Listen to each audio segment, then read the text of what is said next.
সকাল থেকে সারাদিন বাসার মধ্যেই ছিলাম। তো বাংলা বছরের প্রথম দিন ভাবলাম যে একটু বের হই বিকালবেলা।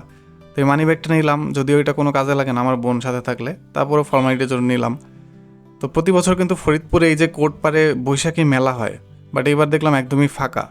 তো প্রথমে গেলাম রাজেন্দ্রতে, এখানে হইচই ক্যাফেতে আসলাম। এখানে চা পাওয়া যায়, বাখরখানি পাওয়া যায়, আরও অনেক ভালো ভালো আইটেম আছে। তো এইবার হচ্ছে এখানে নিলাম লাচ্ছি, ফরিদপুরিয়ান লাচ্ছি নামে একটা লাচ্ছি আছে, এটা নাকি অনেক মজা, আমার বোন আগে খাইছিল। তো এইটা অর্ডার দিলাম, এটা একটু ডিফারেন্ট টাইপের আর কি। এখানে কিন্তু হইচই ক্যাফেতে মানে ভালোই পরিবেশটা, বই টই আছে, এখানে পড়তে পারবেন, যারা ছবি টবি তুলেন তারা তুলতে পারবেন। তো এই লাচ্ছিটা একটু মানে অন্য টাইপের, ভাল লাগে, মিন্ট ফ্লেভারের মতো আছে।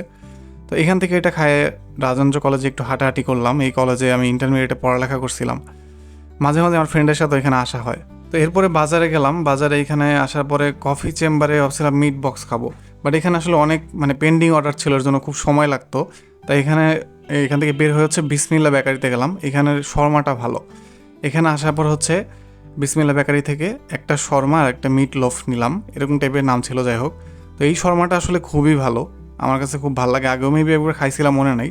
শর্মাটা ভালো, আর মিট লোফটা আমার বোন খাইছিল, ওর থেকে একটু নিয়ে খাই দেখলাম, এটাও ভালো ছিল। তো মোটামুটি আজকের দিনটা এমনই ছিল।